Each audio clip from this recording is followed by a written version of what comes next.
Owen Hayes had never considered himself particularly adventurous. Back home, he taught history at a community college and spent weekends hiking trails he had walked 100 times before.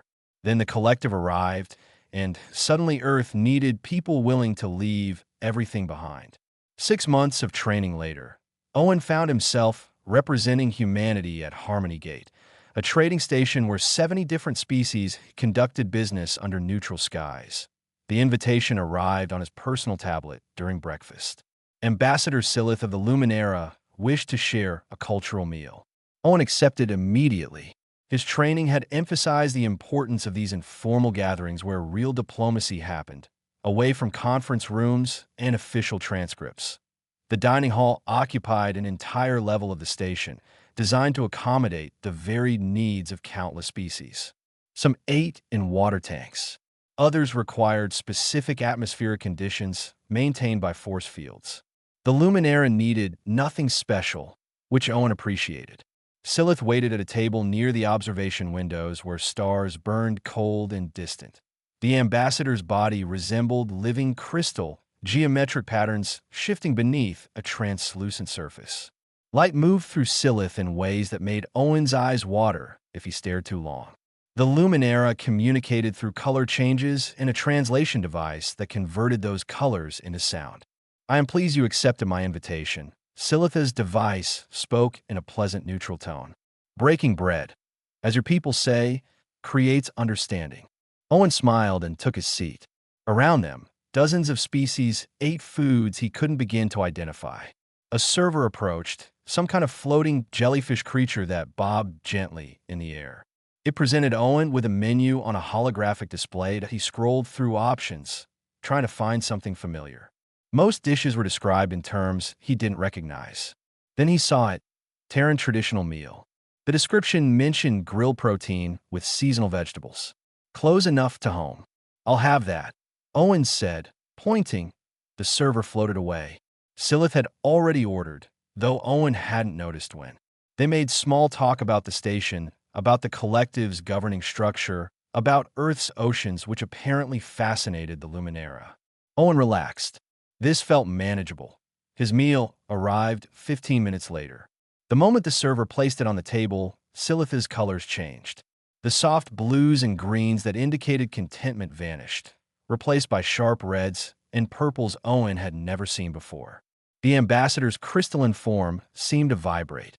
Owen looked down at his plate. A perfectly cooked steak sat beside roasted vegetables and small potatoes. It looked delicious. It smelled even better. His stomach growled. "What is that?" Silith asked. The translation device made the words sound strangled. "Dinner." Owen picked up his fork and knife. "It's pretty standard Earth food. Grilled beef with vegetables." "Beef," Silith repeated. The colors shifted again, cycling through patterns Owen couldn't interpret. That comes from an animal. A living creature. "Well, yes." Owen cut into the steak. "Cows are livestock. We raise them for food." He lifted the first bite to his mouth. Around him, conversation was dying. Owen glanced up and realized at least 30 different beings had stopped eating. They were all looking at him. Some had moved their chairs back. Others seemed frozen in place. "You devour other beings?" Silith's voice rose despite the mechanical translation. "You consume creatures that lived and thought and felt." Owen paused with the fork halfway to his mouth. "Cows don't really think that much. They're not sentient. They're just animals." "Just animals," Silith whispered. The ambassador's entire form had turned a deep crimson that pulsed like a warning light. Owen didn't understand what was happening, but he was hungry, and this was ridiculous. He put the bite in his mouth and chewed. The steak was tender and seasoned perfectly. He took another bite. The dining hall erupted. Not with sound, exactly, but with movement, being scattered from nearby tables.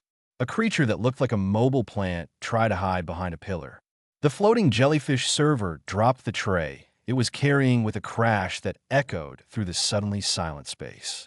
"Security," Silith said, colors now flashing in rapid sequence. "We need security immediately." "What?" Owen swallowed his food. "What's going on?" Two large beings appeared at his table within seconds. They resembled bipedal lizards, but with 6 arms each. They didn't touch Owen, but they positioned themselves on either side of him in a way that was clearly not friendly. "Sir, you need to come with us," one of them said through its own translation device. "Why?" "I'm just eating dinner." Owen looked at his plate with real regret. He had maybe 3 bites total. "You're being detained for crimes against sentient dignity," the guard explained. "You'll need to come to the security office for processing." "Crime." Owen stood slowly, still holding his fork. "I literally just ordered food from the menu." "How is that a crime?" Silith had moved away from the table, but was watching him with what Owen could only interpret as horror and fascination combined. The ambassador's colors had settled into a dark orange that reminded Owen of warning signs. "We screen for predatory species," the second guard said, guiding Owen away from the table. "The collective does not permit predators among our membership. Your species passed all psychological evaluations." No one expected this. "Expected what?" Owen asked, but he was already being led toward the exit. Behind him, he heard Silith speaking to others in rapid color bursts that the translation device couldn't keep up with.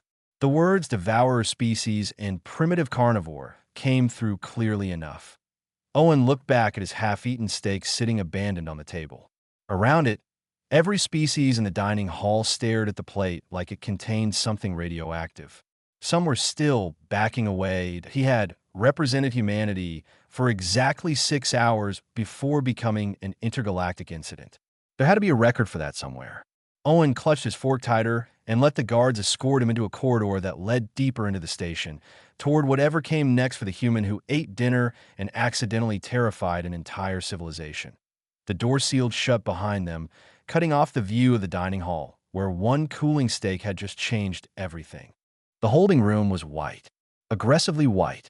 Owen sat in a chair designed for beings with different anatomy than his, so one leg kept going numb. 3 hours had passed since the dinner incident, measured by the digital clock on the wall that counted in some time system he didn't recognize. His fork had been confiscated as a potential weapon. The door opened without warning. 5 beings entered, each from different species. Owen recognized one as a Luminera like Silith, but the others were new. A tall creature covered in what looked like moss. Something that floated and changed shape like intelligent smoke. A being that resembled a collection of stones held together by some invisible force. The last one looked almost human except for the silver skin and eyes without pupils. "I am Council Observer Terran," the silver-skinned one said, apparently designated as spokesperson. "We are here to understand what occurred in the dining hall." Owen shifted in his uncomfortable chair. "I ate a steak. That's what occurred.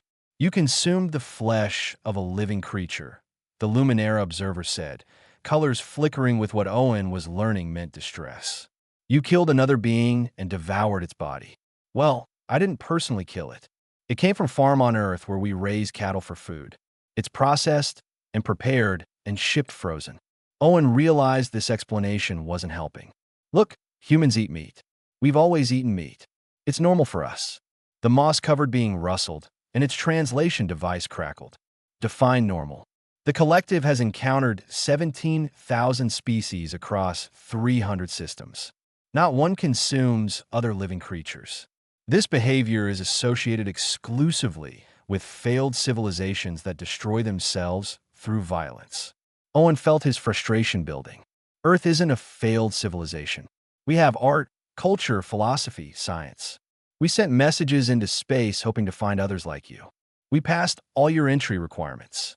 "An error in our screening process," Terrence said. "We test for aggression, for violent tendencies, for instability. We do not test for predation because no sentient species we have encountered practices it. Then your sample size is limited." Owen shot back. "Just because you haven't seen something doesn't mean it's impossible or wrong." The floating smoke creature pulsed. "Explain your world. Explain how creatures eating other creatures can be anything but horror." Owen took a breath. Where did he even start? Earth has an ecosystem, a food chain. Plants convert sunlight into energy. Herbivores eat plants. Carnivores eat herbivores. Everything gets broken down by decomposers, and the cycle continues. It's been that way for hundreds of millions of years. The stone being spoke for the first time, its voice like gravel grinding. You are saying your entire planet operates on murder. Not murder. Predation. There's a difference. Owen leaned forward. Lions aren't committing murder when they hunt gazelles. Wolves aren't evil for eating deer. It's survival. It's nature. We have nature on our worlds, Terran said quietly. It does not involve killing. Then your nature is different than ours. Owen was getting nowhere. What do your species eat? The moss being rustled again. I consume decaying plant matter. The Luminera absorb light energy. Terran's people synthesize nutrients from minerals. Council member Vastri consumes gases. It gestured to the smoke creature. The Remnithy filter feed on microscopic organisms in water. The stone being shifted slightly. Owen processed this. And you've built your entire civilization around these diets? Never encountering anything that needs to eat something larger than microorganisms. We encountered such species in primitive stages, Terran admitted. They never achieve spaceflight. They destroy themselves through violence before reaching that level. It is a universal constant we have observed across all our explorations. Except we didn't destroy ourselves, Owen said. We're here. We developed space travel, created democratic systems, built art and music and literature. We did all of that while eating meat. The council members exchanged looks, or the equivalent for their species. Colors flickered. Moss rustled. Smoke swirled in agitated patterns. How? The Luminera asked simply. How do you reconcile killing with civilization? Owen thought about that. Really thought about it. We struggle with it. Some humans choose not to eat meat for ethical reasons. We debate factory farming and animal welfare constantly. We create laws about humane treatment. It's not easy or simple, but we learn that taking life for food doesn't mean we can't value life. That eating other creatures doesn't prevent us from loving our families or creating beauty or seeking peace. You feel guilt? Terran asked. Some of us do. Not everyone. It's complicated. Owen realized he was describing something these beings had no framework for. We're predators, yes, but we're also social creatures who form bonds and create communities. Both things are true at the same time. The moss being moved closer. On my world, we discovered fossils of ancient predator species.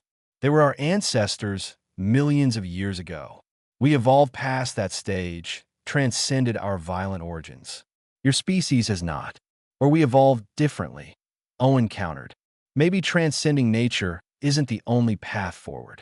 Maybe learning to live with our nature while choosing to be better is its own kind of evolution. Silence filled the room. The council members seemed to be communicating with each other through methods Owen couldn't detect. Finally, Terran spoke. The collective has protocols for situations like this. When a species demonstrates predatory behavior, they are quarantined. No contact, no trade, no communication. Your Earth would be marked as a restricted zone. Humanity would develop alone, isolated from all galactic civilization. Owen felt cold despite the temperature-controlled room. For eating a steak, you'd cut off our entire species. For being what you are, the Luminera said softly, colors now a sad blue. We cannot allow predators into our society. The risk is too great. Risk of what? Owen demanded. We're not going to eat you. We only eat animals, non-sentient creatures. You're people. There's a difference. Is there? The stone being rumbled. You draw lines based on intelligence. Where does that line end? What happens when your species decides another species is animal enough to devour? Owen had no answer for that. The question hung in the air like smoke. After a long moment, Terran stood.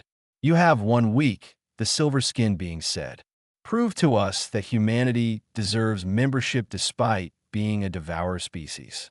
Fail, and Earth will be isolated for the remainder of your civilization's existence. The Council will reconvene in 7 days for your final testimony. They filed out, leaving Owen alone in the White Room with a decision that would affect billions of humans who had no idea their fate was being decided over dinner. Owen requested backup. The Council granted permission for 3 additional humans to travel to Harmonygate, though their approval came with visible reluctance. 5 days remained until the final hearing. He needed people who could explain humanity better than he could, Amy Lou arrived first. She specialized in human nutrition and had written extensively on the evolution of human diets. Robert Okafor came next, an evolutionary biologist who studied predator-prey relationships. Danny Reeves completed the trio, a wilderness guide who had spent years living with indigenous communities across Earth. They gathered in a conference room provided by the station. Through the windows, ships from dozens of worlds docked and departed in a careful dance. Owen briefed them on everything that had happened. "They think we're monsters," Amy said flatly, reviewing the council's concerns on her tablet. "Primitive savages who never evolved past base instincts. Can we really blame them?" Robert stared out at the stars. "Imagine if we encountered a species that ate their own young. We'd be horrified. That's how they see eating cows." Danny remained quiet, turning a small carved figure over in his hands. It depicted a bear, made from wood he had carried from Earth. "Did you tell them about respect? About ceremony?" "I tried," Owen said. "They don't have a framework for it. They can't understand honoring something you kill." "Then we teach them," Amy said with determination. "We show them we're not mindless killers. We're thoughtful beings who made difficult choices to survive." The hearing reconvened the next day. The same 5 council members sat in judgment, but this time at least 20 observers filled the gallery. Word had spread about the predator species. Everyone wanted to see the humans defend the indefensible. Amy spoke first. She displayed holographic images of human evolution, walking the council through millions of years of development. Early hominids gathering plants and scavenging meat. The discovery of fire and cooking. The growth of human brains as diets became more diverse. "Our species exists because of meat," she explained. "Our ancestors couldn't process enough plant matter to fuel increasingly complex brains. Cooking meat made nutrients more accessible. It literally made us human. Without predation, humans would not have developed intelligence." "So you admit violence created your sentience," Terrence said. "That proves our point." "No, I'm counter. Nutrition created our sentience. The method was predation, but the result was beings capable of questioning that very method. We became smart enough to wonder if what we were doing was right. That's the key difference." Robert took over, showing images of Earth's ecosystems. African savannas where lions maintained herbivore populations. Forests where wolves prevented deer from overgrazing. Oceans where sharks kept prey species healthy through selective predation. "Predators aren't destroyers," Robert argued. "We're maintainers. Without predators, ecosystems collapse. Too many herbivores strip vegetation faster than it can regrow. Diseases spread through unchecked populations. The entire system breaks down. Predators create balance, not chaos." The moss-covered council member rustled skeptically. "You use ecological arguments to justify killing. But your species doesn't need to maintain Earth's balance anymore. You have technology, agriculture, synthesis. Yet you still hunt, still kill. Why?" Danny stood before the council, still holding his carved bear. He spoke quietly, forcing everyone to lean forward to hear. "I've hunted with the Inuit in the Arctic, with the Maasai in Africa, with tribes in the Amazon. Every group has different traditions, but all share something common. They thank the animal. They use every part. They tell stories about the creature's bravery and sacrifice. They teach children to respect what gives its life so we can live." "Pretty words for murder," the Luminara observer said, colors flickering orange. "Not pretty words. Sacred words." Danny placed the bear on the table between them. "When I learned to hunt, my teacher told me something. He said every time you take a life, you take on debt. You owe that animal something. You owe it purpose in its death. You owe it memory. You owe it to not waste what it gave. It gave nothing," the stone being rumbled. "We took," Danny agreed. "And that taking weighs on us. Some humans can't carry that weight, so they stop eating meat. Others carry it and let it teach them about sacrifice and gratitude. Both paths are valid. Both are human." Amy stepped forward again. "You asked why we still hunt when we don't need to. The answer is connection. Many humans now grow up never seeing where food comes from. They eat but don't understand eating. Some of us believe that disconnection is dangerous. That forgetting meat comes from living creatures makes us cruel in different ways. How? Taryn asked. How is forgetting cruel? Because then you can create factory farms, Amy said quietly. You can treat animals as objects instead of beings. When you forget they lived, you stop caring how they lived. Many humans see modern industrial farming as more morally wrong than hunting. At least hunters face what they do. Robert pulled up new images. Humans caring for injured animals. Wildlife sanctuaries. Conservation efforts. Species brought back from extinction through human intervention. We're predators, he said, but we're also guardians. We hunt deer, but we also protect endangered species. We eat fish, but we create marine reserves. We take life, but we also preserve it. We're complicated. Maybe that's hard for you to understand because you eliminated complication from your own societies. The council went silent. Colors stopped flickering. Moss stopped rustling. Even the smoke creature became still. Finally, the Luminera spoke. You feel guilt for eating? Many of us do, Owen said. Not all, but many. We struggle with it. We debate it. We lose sleep over it. We're not comfortable with what we are. Then why not change? The Luminera pressed. Why not become like us? Transcend your nature. Danny picked up his bear carving. Because running from what you are isn't the same as becoming better. We're predators trying to be ethical. That tension, that constant questioning, that's what keeps us honest. If we pretended to be something we're not, we'd lose the part of us that cares about being better in the first place.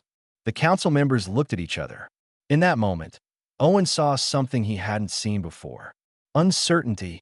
These beings had built their entire civilization on absolute moral certainty. Humans had just introduced doubt. We need to deliberate, Terrence said finally. The hearing is adjourned until tomorrow. As they filed out, the Luminera observer paused by Owen. The colors had shifted to something softer, something Owen couldn't name.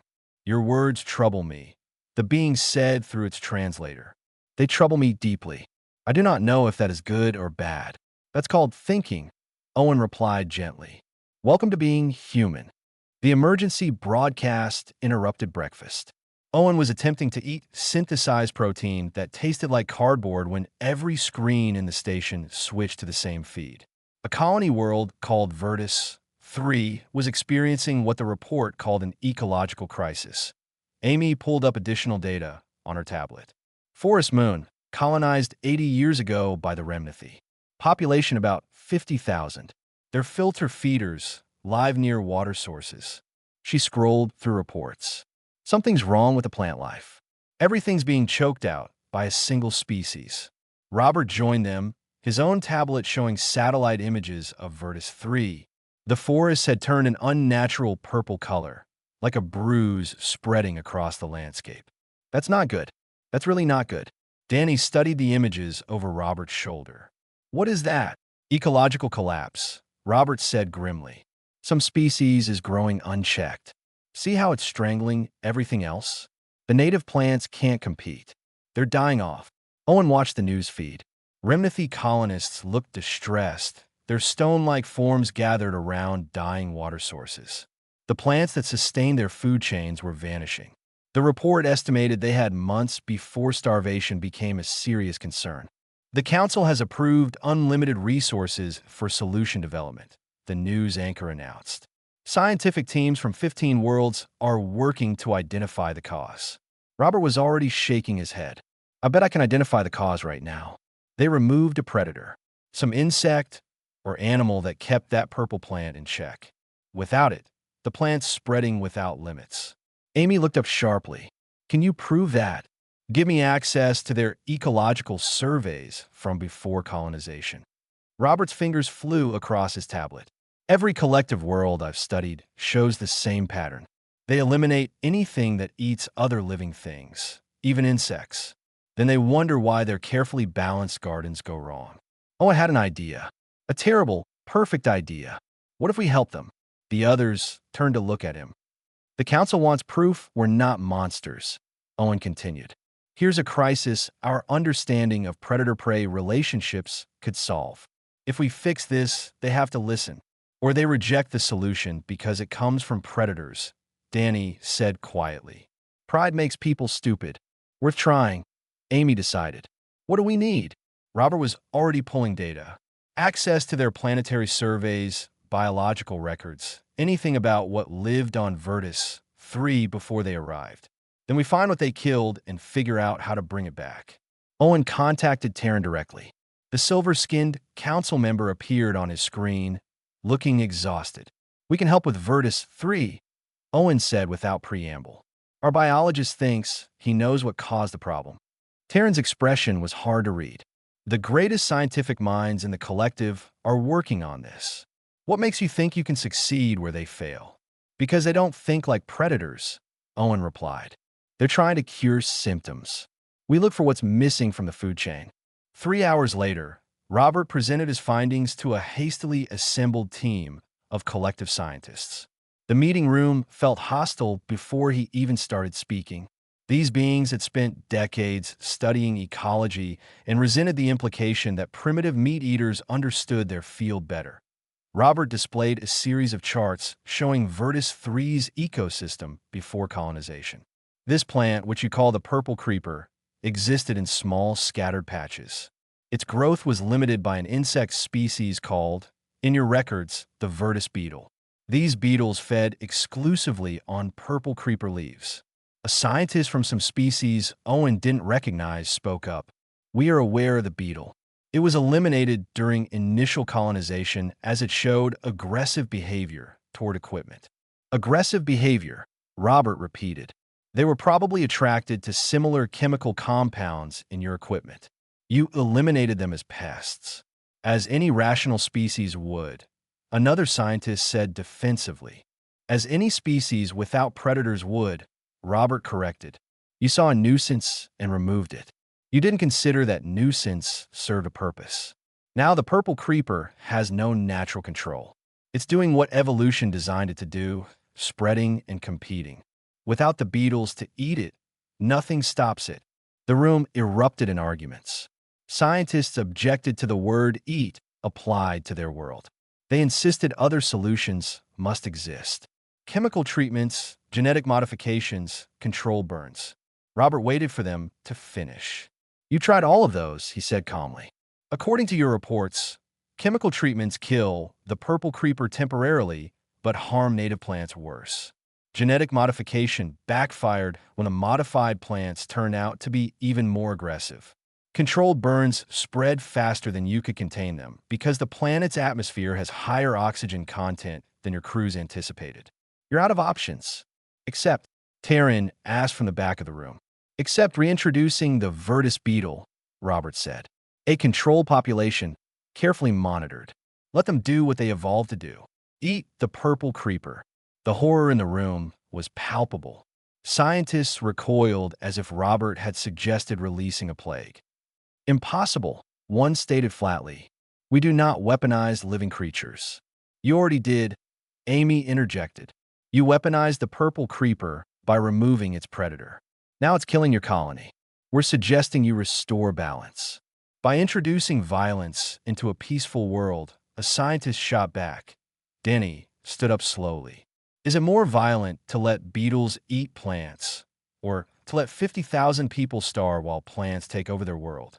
You're so focused on what makes you comfortable that you're missing what actually solved the problem. The debate raged for hours. Owen watched scientists argue philosophy while colonists on Virtus 3 faced real starvation. Finally, Taryn made a decision.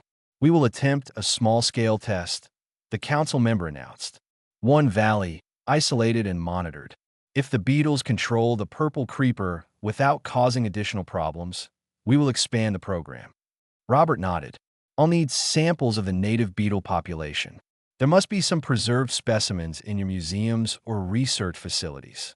There were. 3 weeks later, a small population of Virtus beetles was carefully introduced into a valley on the forest moon. Collective scientists watched with instruments and cameras, documenting every moment. The beetles did what beetles do. They ate purple creeper leaves. The plants began to reseed. Native vegetation started recovering.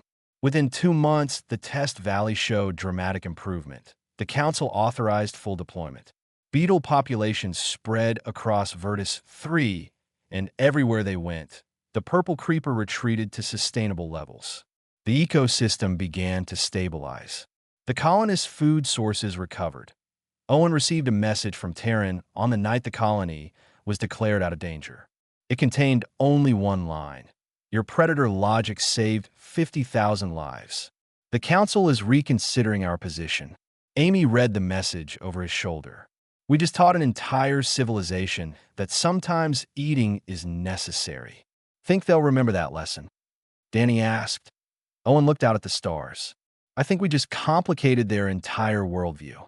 For beings who value certainty, that might be worse than what we did to help. Robert joined them at the window. Good. Certainty without doubt is just arrogance. Maybe we gave them something more valuable than a solution. We gave them questions. The hearing was scheduled to resume in 3 days. Owen wondered if saving a colony would be enough to convince beings who had spent millennia building a society on principles humans violated with every meal, but he suspected they were about to find out.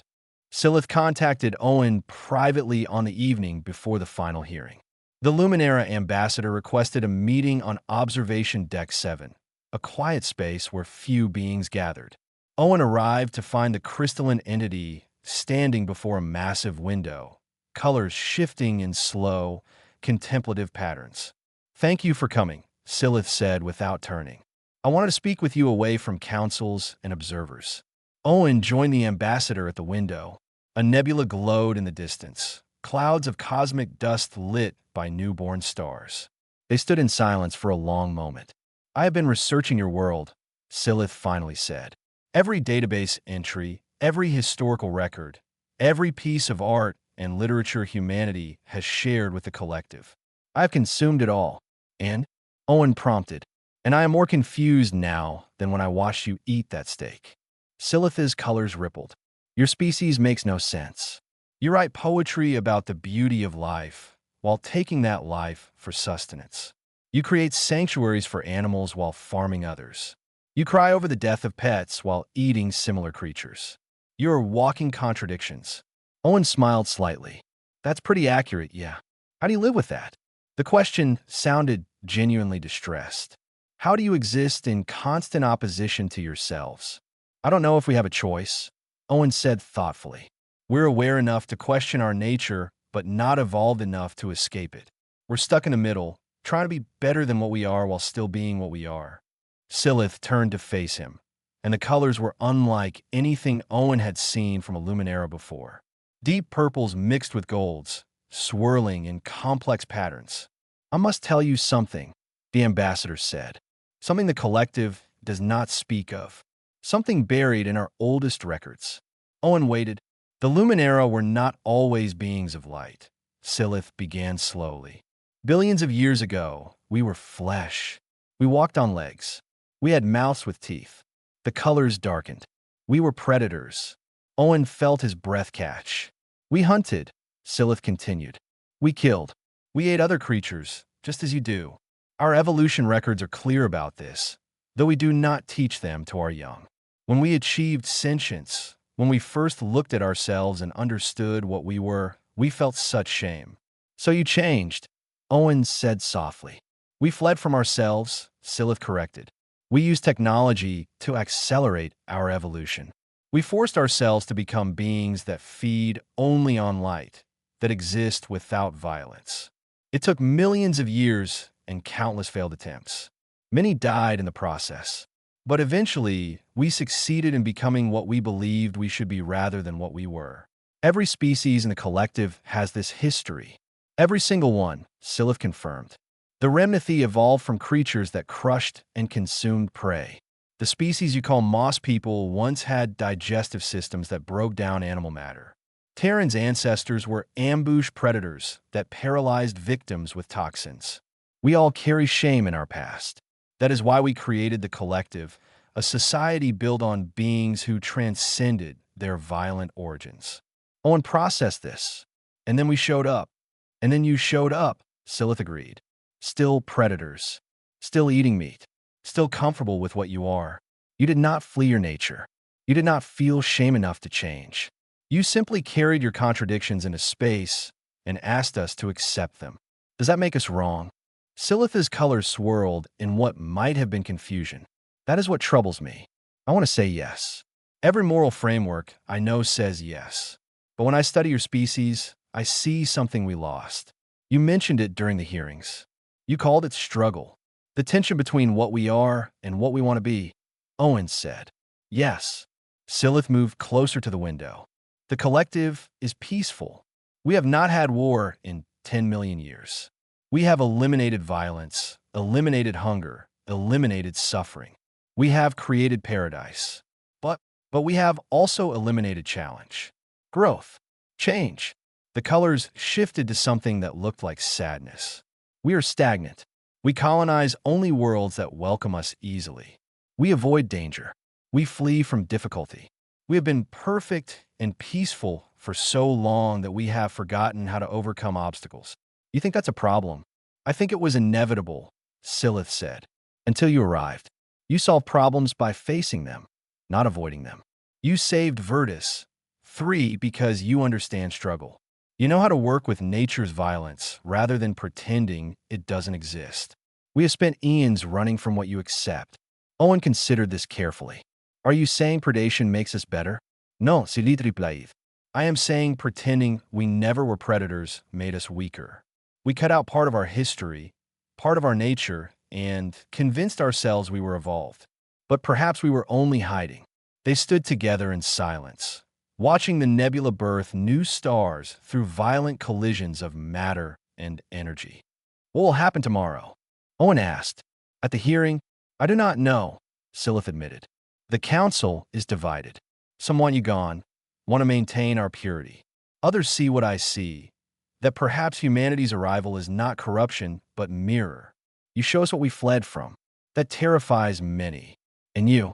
Silith's colors settled into a soft blue, almost peaceful. I am afraid of you. I am afraid of what you represent. But I am also afraid of what we have become without you.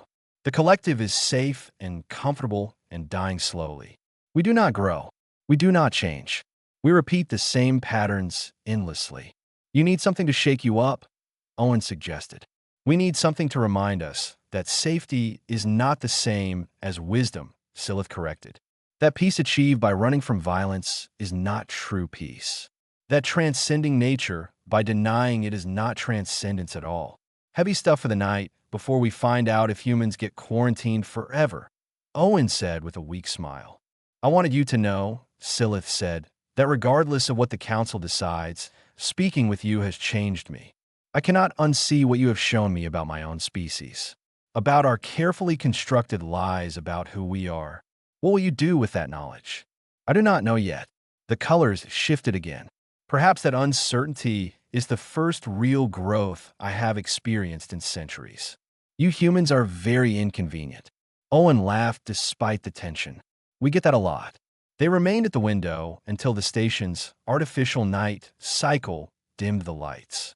Tomorrow would decide everything. But tonight, for just a moment, a human and an ancient being of light stood together and contemplated the complicated nature of existence. Outside, stars continued their ancient dance, unconcerned with the moral struggles of creatures who thought too much and understood too little. The council chamber filled slowly. Owen recognized faces and forms from previous hearings, but the crowd had grown significantly. Word had spread about the final decision. Beings from dozens of species packed the observation galleries, all waiting to see if humanity would be welcomed or expelled. The 5 council members took their positions. Terran, the Luminara, the moss-covered being, the floating smoke creature, and the stone-like remnanthy. Their expressions, to the extent Owen could read alien features, revealed nothing. This council has deliberated extensively, Terran began. We have reviewed testimony, examined evidence, and consulted our historical records. We have discussed philosophy, ecology, and the fundamental nature of civilization itself. Now we must decide. Owen sat between Amy, Robert, and Danny. His hands were sweating. Everything depended on what came next. Before we announce our decision, the Luminara spoke. We wish to share something. information that has been kept from common knowledge for millions of years. A holographic display activated, showing evolutionary charts, species after species, traced back through time. Each one led to predatory ancestors. The crowd murmured in confusion and shock. Every species in the collective evolved from creatures that hunted and consumed other life, the Luminara continued, including us. We achieved sentience and chose to leave that past behind. We modified ourselves technologically and biologically to become beings that do not require violence for survival. We built our civilization on this shared experience of transcending our origins. The chamber erupted in noise. Apparently, this information was news to most of the observers. Terran raised a hand for silence. We share this because humanity has forced us to confront a question we thought we had answered. Is transcending violence the only path to civilization? Or did we mistake avoidance for evolution?